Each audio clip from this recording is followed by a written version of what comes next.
Hello, everyone. Uh, it's really nice to meet you. I'm from Nepal. My name is Prasad Kharka. I'm 22, and it's a lot travel from Roxham to here. It's like 1 hour, but it's okay to see you, lovely people.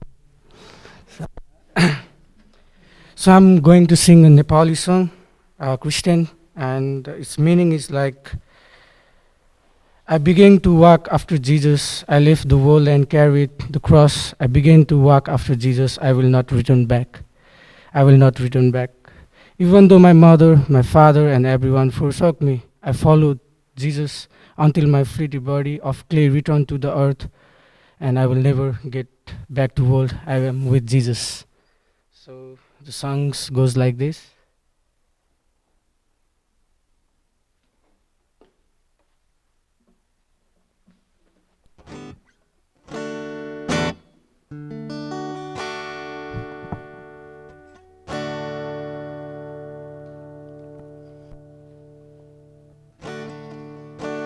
यीशुको पछि म हिँड्न sorry okay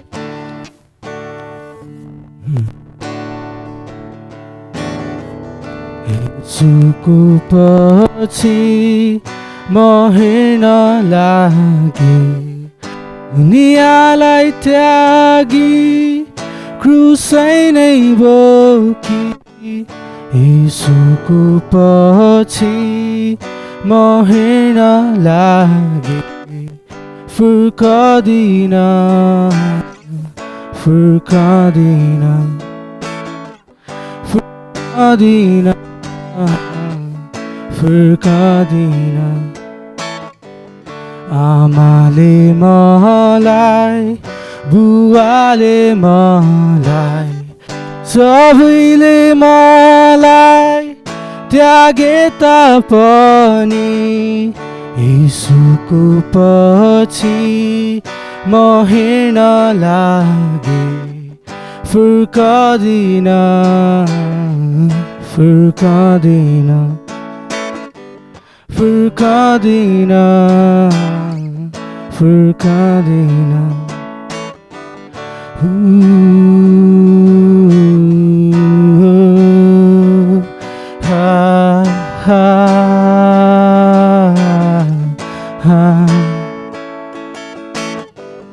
माटोको मेरो चर्वङ्ग शरीर माटीमा फेरि नमिलेसम्म यीशुको पछि म हिँड्न लागे फर्कदिन फर्कदिन फर्कदिन फर्कदिन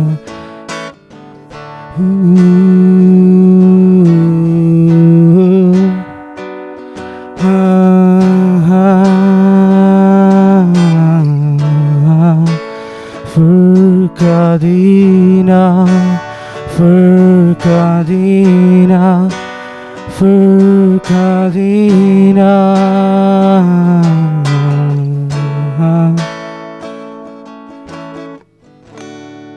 Thank you.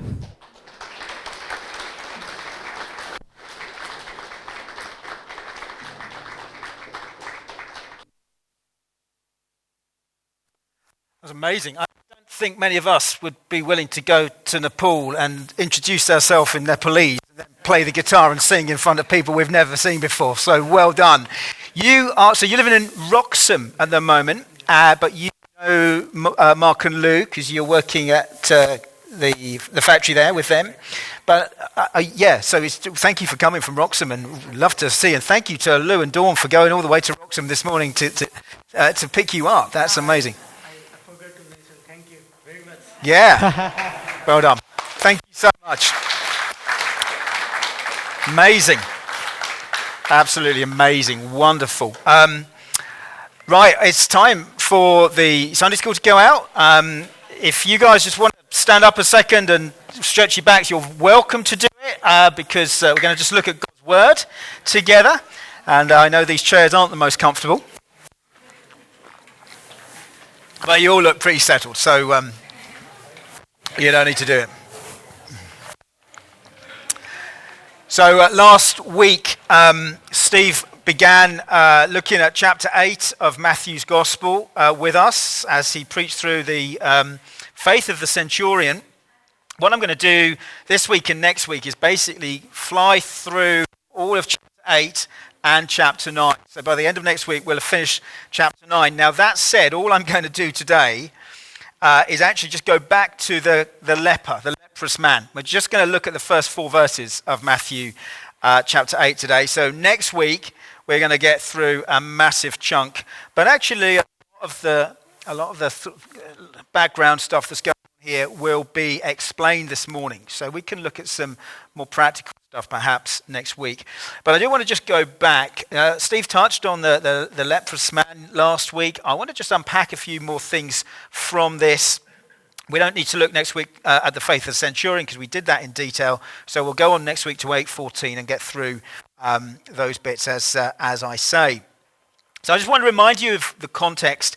Back in Matthew chapter 4, way back in Matthew chapter 4, verse 25, we read that great crowds were following Jesus.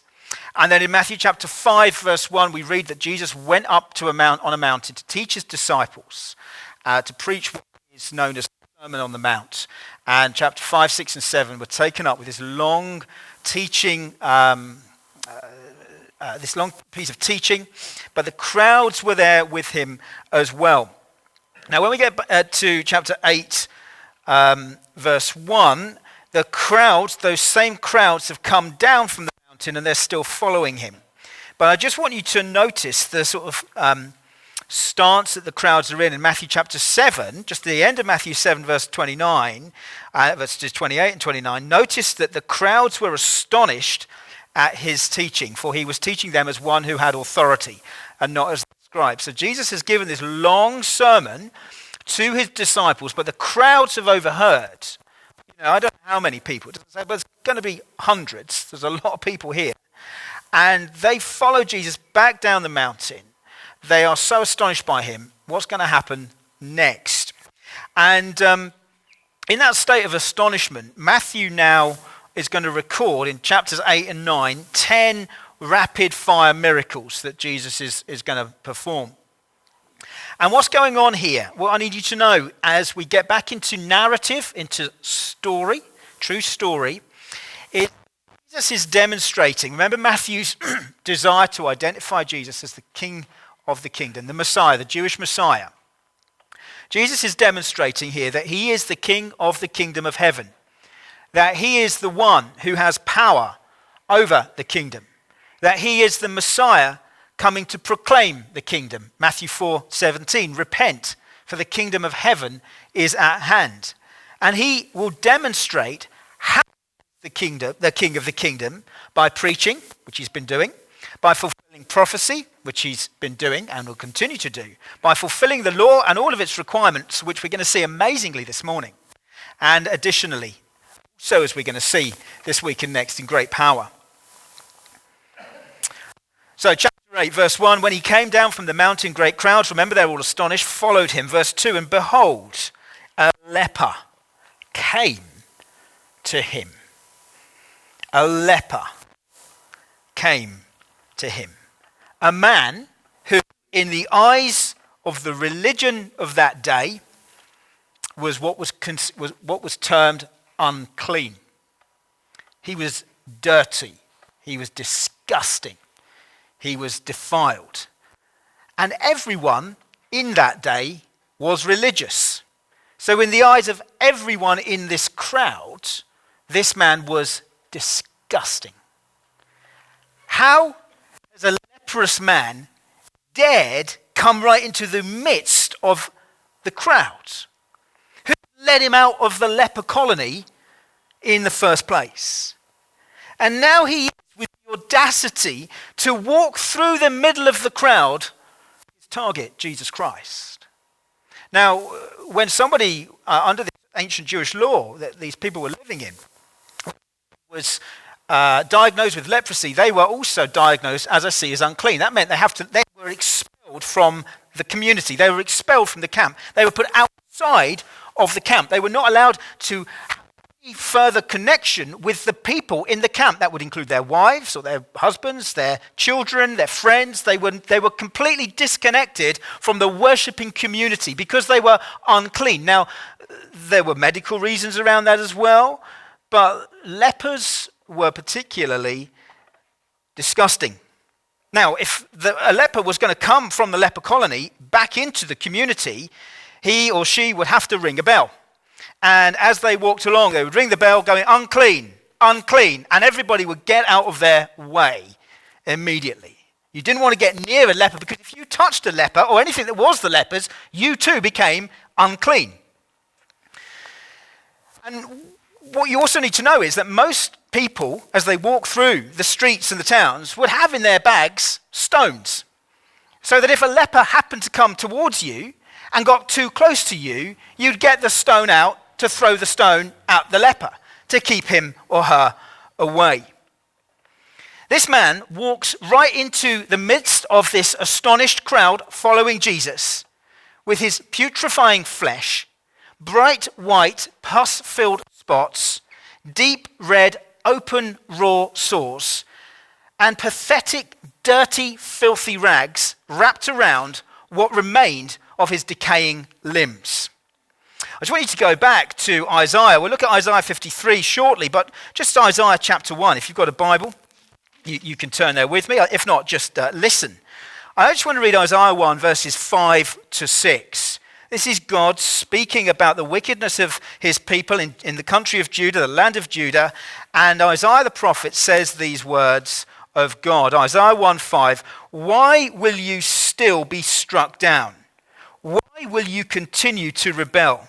Listen to this. The whole head is sick and the whole heart faint. From the sole of the foot even to the head, there is no soundness in it, but bruises and sores and raw wounds. They are not pressed out or bound up or softened with oil. What's going on there? Well, God is describing his people. This is 700 years earlier, before this account of Jesus healing the man in Matthew that we're looking at. And he's speaking through the prophet Isaiah, and he's using this picture, this desperate state of a leprous person, to describe the entire nation of people that he's called to be holy, to be set apart. And he says that they are absolutely disgusting. They look like, the whole nation just looks like a bad case of leprosy. And by extension, this becomes a picture throughout the Bible of humanity. And so by extension, this disgusting picture of a group of leprous people becomes a picture of us. God sees us, he sees you and I, as a people diseased from head to toe, not with leprosy, but with a far worse condition, a disease called sin. Sin infects every part of us like leprosy does. And like leprosy, there's no cure for sin. You need to keep that in mind as we go through this remarkable story. Now, 1,500 years earlier than when Jesus was walking the earth, back in a book called Leviticus, there's a whole bunch of laws about how to deal with people who are unclean, dirty, defiled. And we haven't got time to look at any of this stuff in Leviticus this morning, but Leviticus chapter 13, if you want to go and do some research, talks about how the community of God's people were to treat a leper. So just top level, very quick, in chapter 13, if someone was diagnosed as a leper, the priest would make that diagnosis. He would act as a kind of medical doctor. He would then be declared unclean. And then various things had to happen. But for the sake of the people in the camp who were still clean, the leper had to leave the camp. He was put outside of the people. He was put in isolation. Now, why was that? Doesn't that seem quite cruel and harsh to you? Here's a person, a leper, who needs love, who needs care, who needs treatment. Why were lepers and such as them put outside of the camp? Well, leprosy was a disease that was linked to death itself. If you got leprosy, you were going to die. And you were the picture of a dead man walking, basically. There's an ancient Jewish writing called the Talmud, and it lists 61 defilements, bodily defilements that make a Jewish person unclean. And leprosy is number 2 out of 61 of the worst diseases you can have. Number 1 is death, and then leprosy. If you were a leper, you were as good as dead. Now why? Why then did the leper, who just needed surely love and attention, have to be put outside the camp where he wasn't allowed to touch anyone? He could no longer touch his wife, or she could no longer touch her husband. There was no way he could anymore have a relationship with his children and feel the love and the affection of an embrace with his kid. All that's gone. They are in total isolation, knowing that their only end is certain death. You see, Israel's God, Yahweh, Jehovah, was associated with life, not death, with purity, not defilement. And therefore, anything that was impure, anything that was linked to death had to leave the camp, because God wasn't going to leave the camp. God needed to dwell with his people. So that which was death-related, like leprosy, had to be put outside of the camp. You were as good as dead. Not only were you cut off from the relationships I've just described, but you were cut off from any opportunity to worship your God with God's people. And that was the worst thing of all. You could no longer worship God in the context of the community of God. That's Leviticus 13. Now, Leviticus 14 is all about how to restore a leper who has been healed of leprosy.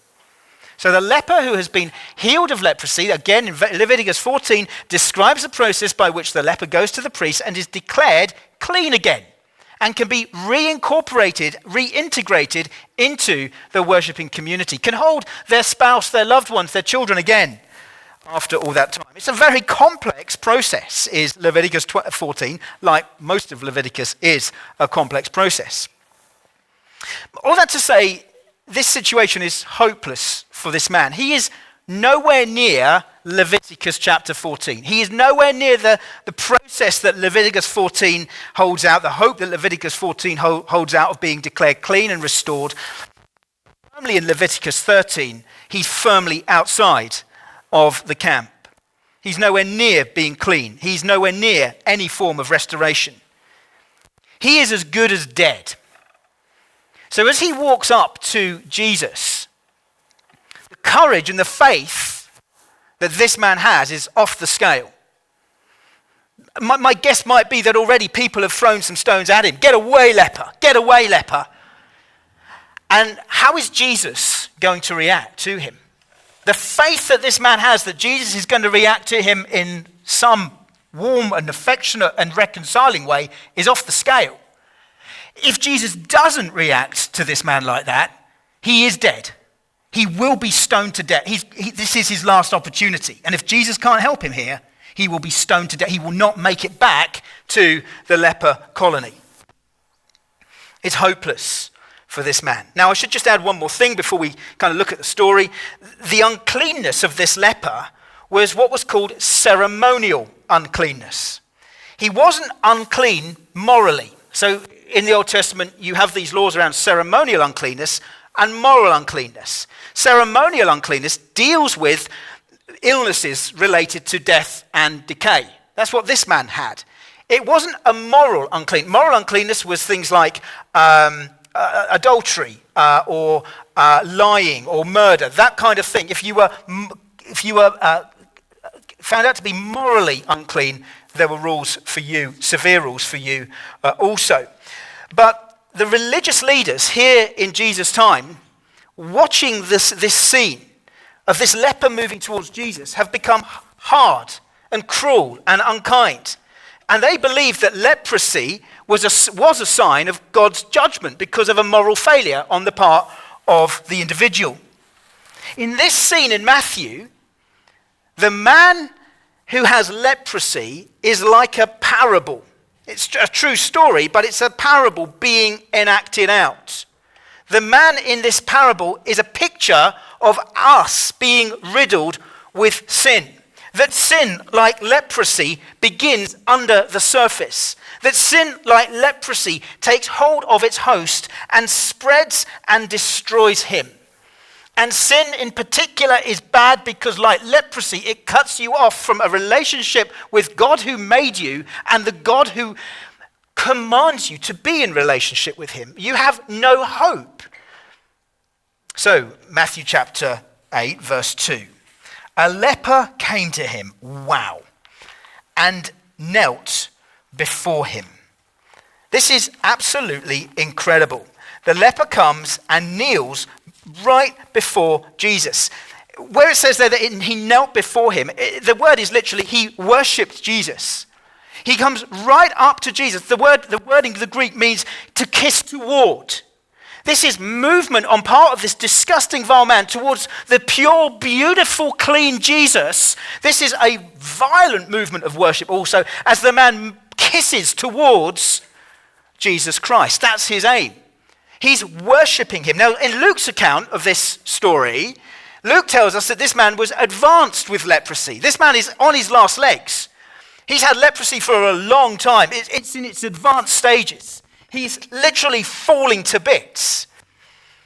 And for this man to come and to fall on his face, as Luke says, there's no other way he could get down before Jesus. He's not kind of kneeling down graciously. The guy's got no limbs and fingers, probably. He just falls on his face. This is utter humility. This is total desperation. But it's a complete reverence for Jesus. But there's a problem here on the part of this man. You don't say, but go with me. The man has great faith. He does not doubt at all Jesus' ability to heal him. Look at what it says at the end of verse 2. Jesus, you can make me clean. He has faith that Jesus can and is able to heal, to restore, to make clean this man of his leprosy. His faith is big enough to know that Jesus is worthy of worship, regardless of the outcome of this encounter. He is worshipping Jesus. He's on his face, totally confident in Jesus' ability. But here's the problem. There is doubt. There is doubt on the part of this man. There is a lack of faith. Well, hear me here. There is at least a lack of understanding of what is required of one who wants to come to Jesus by faith. There's a lack of faith, or at least a lack of understanding of what is required by faith. You see, this man knows for sure that Jesus can heal. You can make me clean. This isn't a question of the ability of the Lord Jesus to heal this man. The question in the man's doubting mind is, will Jesus be willing to heal me? He came and said to him, Lord, if you will, you can make me clean. I know you are able, but are you willing to deal with me? If you will, you can make me clean. Is Jesus only able to help me at my point of greatest need? Or is he able and willing, even if my greatest need makes me filthy and vile in his sight, like a leprous man? I want you just to understand something more about this leper. I really want us to get into the position of this leper this morning. This guy would have stunk. Absolutely stunk. I mean, he's got dead flesh hanging on him.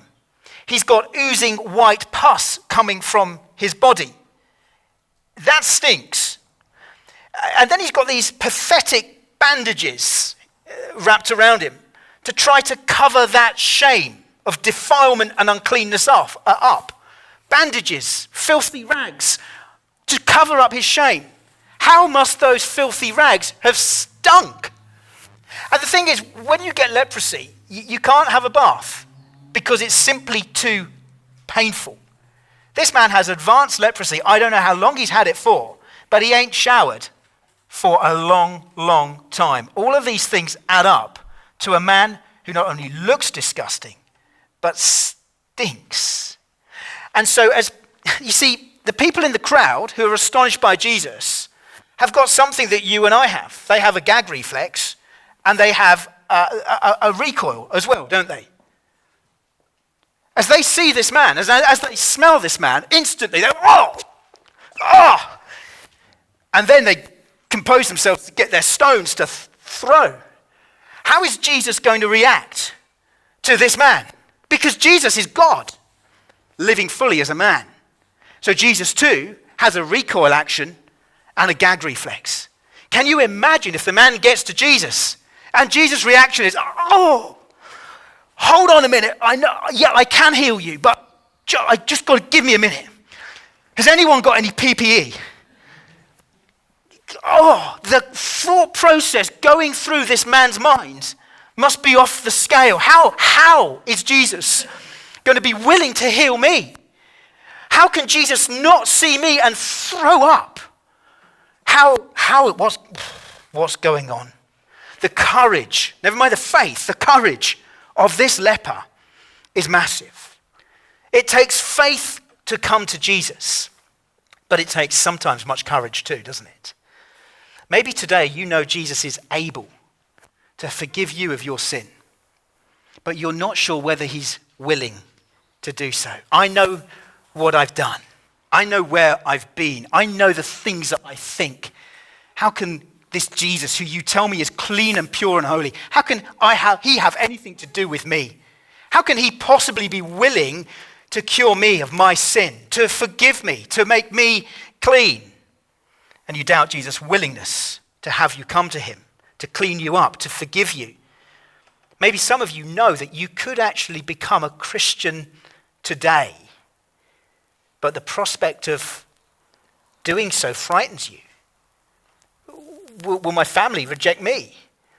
What will I have to admit? The prospect is terrifying for some people to become a Christian. And instead of coming to Jesus and confessing our sin, we're like the leprous man. We wrap filthy rags around us to hide our shame and to hide our sin. And it's just so obvious that we're shameful and sinful in the sight of God. Please don't let any of those things stop you today from moving towards Jesus in faith, because he's able and he's willing to forgive you of your sin, whoever you are, whatever you've done. Because look what happens to our untouchable leper in verse 3.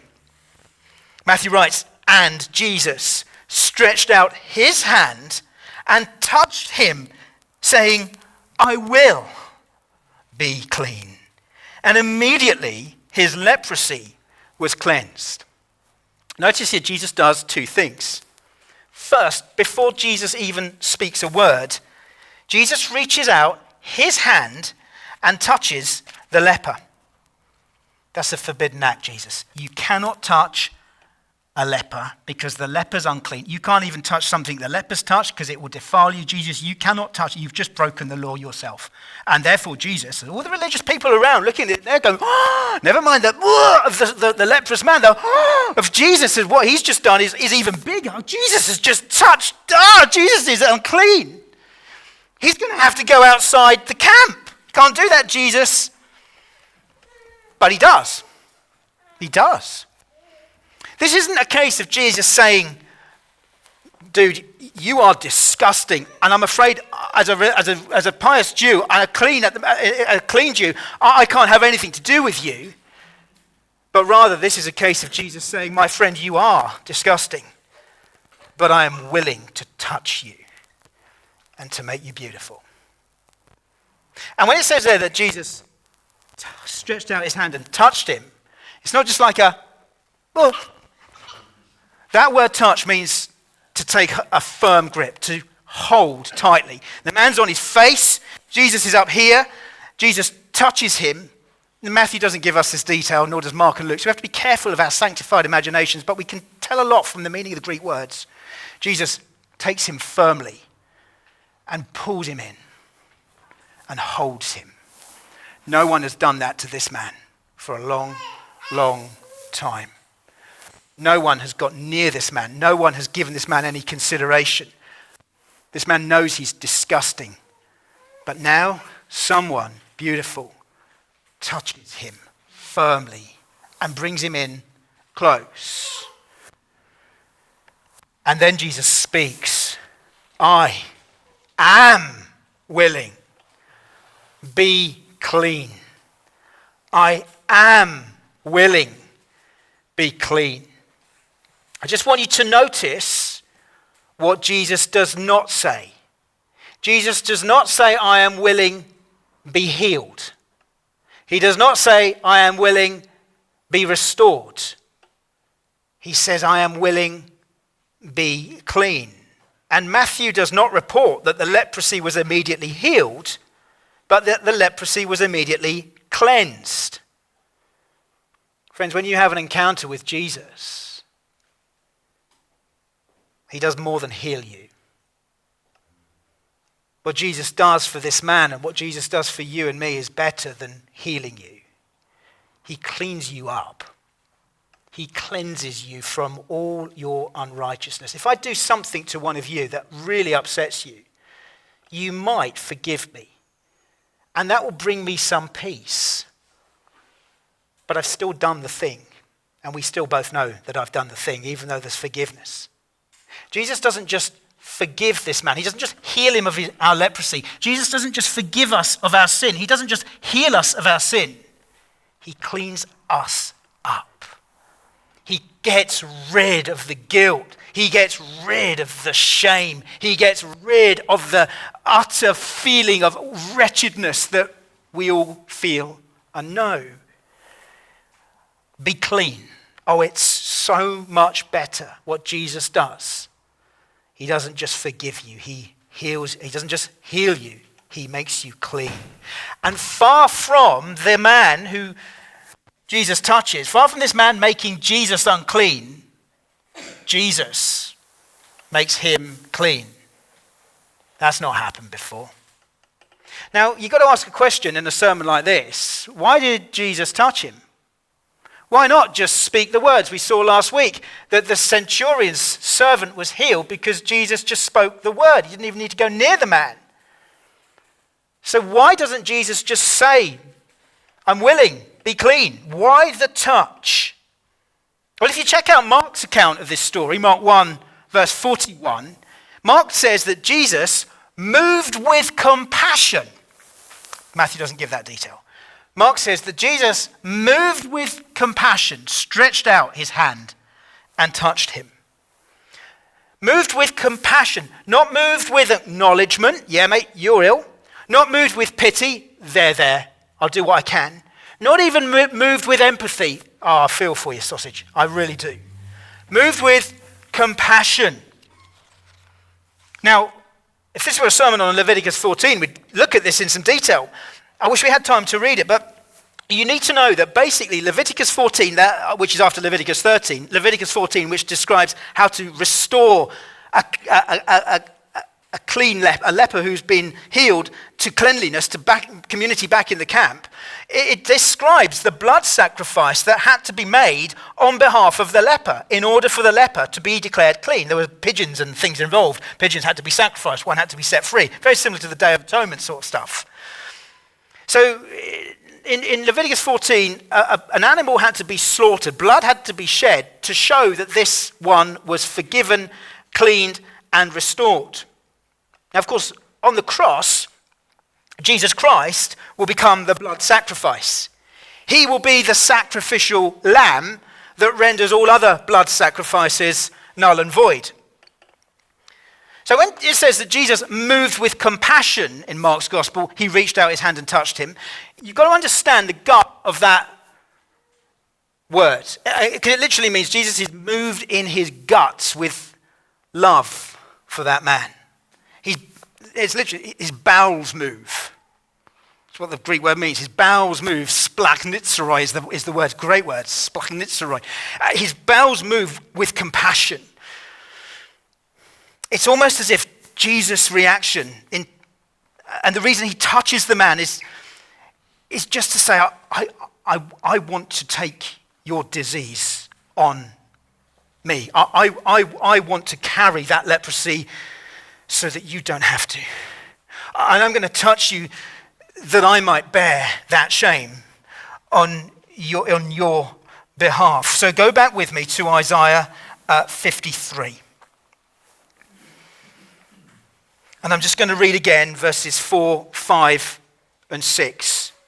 Jesus' compassion, Jesus longing to take up our sickness and sorrow and disease and shame, to remove those stupid, pathetic bandages of good works that do nothing to hide our shame. Isaiah 53:4 talks of Jesus. Surely he has borne our griefs and carried our sorrows. Yet we esteemed him stricken, smitten by God and afflicted. But he was pierced for our transgressions. He was crushed for our iniquities. It's all talking of Jesus. Upon him was the chastisement that brought us peace. And with his wounds we are healed. All we like sheep have gone astray. We've turned every one to his own way. And the Lord has laid on him, on Jesus, the iniquity of us all. Now you might say to me at this point, Armstrong, who do you think you are? I haven't gone astray. I'm not like a sheep that's gone astray. Don't make this apply to me. I haven't turned to my own way. I'm not an inward-looking person. I am selfless, I'm loving, I'm kind, I'm always for other people. All this talk of me being like a leper because I'm a sinner, as you say, it's offensive, Armstrong. It's narrow-minded stuff. Friends, from God's perspective, this earth is one big leper colony. And since there's nothing but lepers here, we don't get disgusted by leprosy as God does. And when Jesus looks at my sin, it is grotesque to him, as leprosy is grotesque to us. And what does he do? He reaches out to touch us. He doesn't gag in our face. He doesn't recoil with disgust at you or I. He reaches out and touches us. Look, I think I can do this with this Isaiah passage without violating it. Sometimes if you do things and no one else has done it in 2,000 years of church history, you think, I'm on dangerous ground here, I shouldn't do this, but I'm going to do this anyway. So, I don't know if it's come up. Go back to Isaiah 53:4, and you can read it through, but listen to how I'm going to take this. Jesus reaching out and touching us with compassion. Yeah, that compassion. Listen to this. Surely Jesus has borne our leprosy and carried our leprosy. Yet we esteemed him leprous, smitten by God with leprosy and afflicted with leprosy. But he was pierced for our leprosy. He was crushed for our leprosy. Upon him was the leprosy that brought us peace. And with his leprosy, we are healed. All we like sheep have gone astray. We have turned every one to his own way. And the Lord has laid on him the leprosy of us all. That's why John writes in his first letter, if we confess our sins, he will both forgive us and cleanse us of our unrighteousness. Christian, you are not just a forgiven Christian. You are a clean Christian. You are a restored Christian. You are whole. You are new. Your ragged, putrefying flesh has been restored as this leper is immediately made clean. As his toes and his fingers come back, as his flesh is restored to baby-like conditions, as he is born again. Death is defeated. You're not as good as dead. What's happened here? When you become a Christian, you are clean in Jesus Christ. You are no longer an alcoholic. You are no longer a murderer. You are no longer a liar. You are no longer someone who is full of sexual immorality. You are restored and whole and cleaned up in Jesus Christ. As we close, we just have verse 4 then to deal with. Matthew 8, verse 4. So the cleansing has happened. And Jesus said to him, see that you say nothing to anyone, but go show yourself to the priest and offer the gift that Moses commanded for a proof to them. In other words, don't tell anyone, go to the priest and do what it says in Leviticus 14. That's the gift that Moses commanded, the pigeon stuff and sacrifice and all that. Now, if I said to you, why did Jesus not want anyone to know? Our stock answer is, well, it wasn't Jesus' time, was it? He didn't want everyone coming to him for miracles. But hang on a minute, there's a crowd around him. Everyone already knows this. See that you say nothing. Well, that's kind of pointless because everyone's already seen it. They're going to say it. So it can't be for that reason. And that's the reason sometimes that Jesus doesn't want anyone to know he's healed them, because he doesn't want people just coming to him for their miracles. But here it can't be for that reason.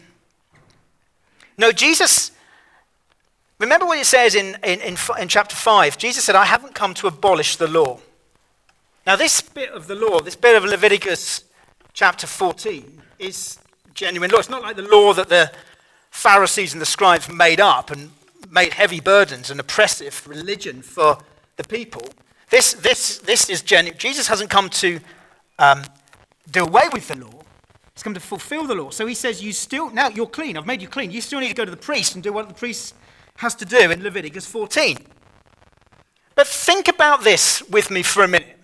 We just need to engage our brains a second. That long and complex 14th chapter of Leviticus, it starts like this. If you want to turn to it, turn to it. Otherwise, just listen. Leviticus chapter 14, verse 1. The Lord spoke to Moses, saying, this shall be the law of the leprous person for the day of his cleansing. So this is the day of this cleansing for this leprous man in Jesus, Jesus has just dealt with. He shall be brought to the priest, and the priest shall go out of the camp, and the priest shall look. So this is exactly what Jesus is saying. You've got to do. You've got to go for a proof. The priest has got to look at you. Then, if the case of leprous disease is healed in the leprous person, now I'm going to stop reading right there. It goes on and on and on. But it's pointless to go on reading. That's just the word of God, by the way. But there's no point going on. How you can interact here. How many people in the Old Testament were healed of leprosy?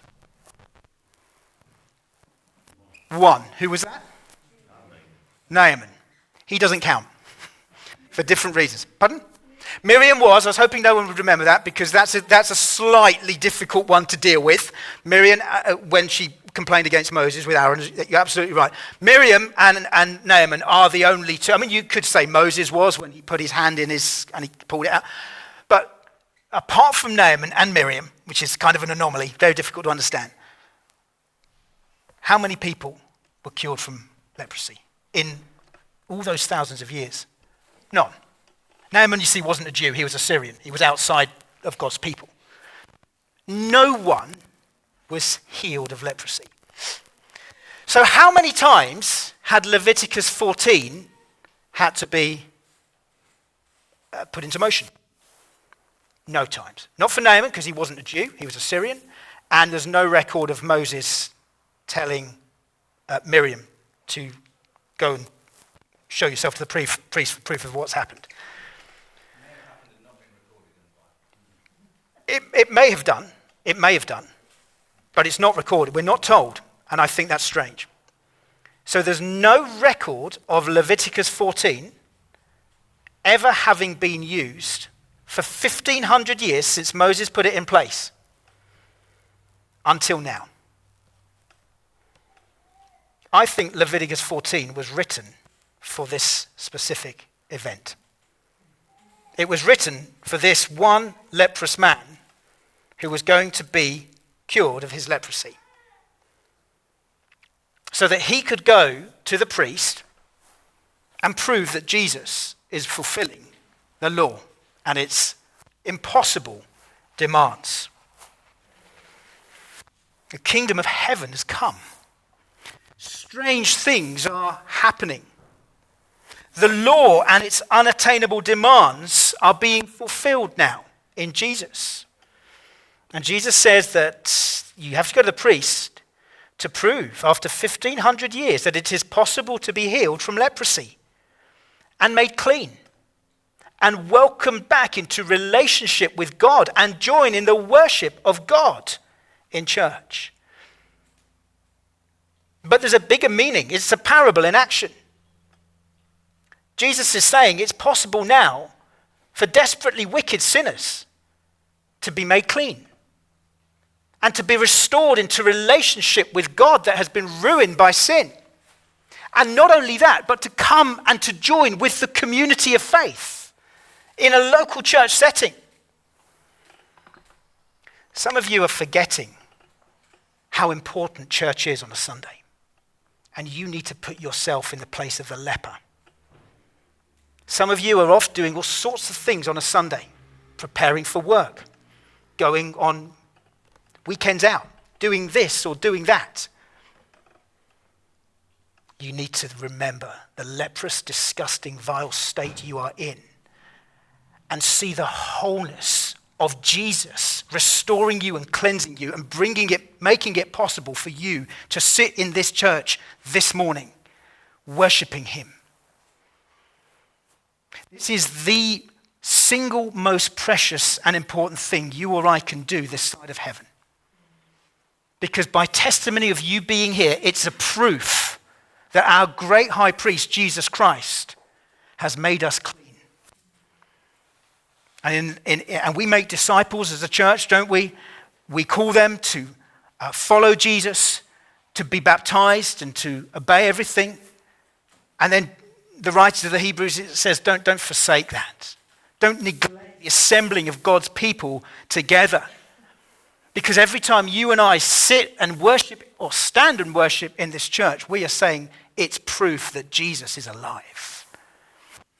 But if I'm saying I've got something better I could be doing today, I'm dead in my leprosy. Stop doubting the willingness of Jesus to touch your life. Stop thinking, I've got to get all the answers to religion sorted out first. I need to understand everything first. I need to clean up my act first. No, Jesus helps you understand it. Jesus cleans up your act for you. You've just got to be willing to come, knowing that he is far more willing to say to you, I am willing to restore you. Come to Jesus today. Come as you are. Bring your doubts. That's part of faith, is to bring your doubts as well as your sin. It doesn't matter who you are or where you've been or what you've done. It doesn't matter how much you think you're going to get out of Jesus. Lord, if you are willing, you can make me clean. Oh, he is so willing to do that for you this morning. For you to bring your failures and your doubts to him, your worries to him, your sin to him. Oh, do what the leper did. Fall on your face and worship him. Put your faith in him. Ask him today to touch your life and to restore you and to make you whole. And then joyfully join with the assembly of the saints week by week and worship God and say, hey, this is proof. What's the best proof that Jesus is alive? Well, it's his word preached, but it's the fact that people bother to come together as a proof that he lives and he loves and he restores and he heals and he cleanses. We're going to sing a song, and the chorus of the song says, he will hold me fast, for my Saviour loves me so. He will hold me fast. And that's the meaning of this word, to touch. Jesus touches us. He holds us fast. And so as we sing this together, maybe some of you need to just remind yourself this morning of the complete work that there is in Christ. Maybe for others, you need to come this morning for the first time. Stop doubting, stop being worried about all the distractions and just say, Jesus, are you willing to forgive me? And hear him say, yes, yes, yes, I am willing.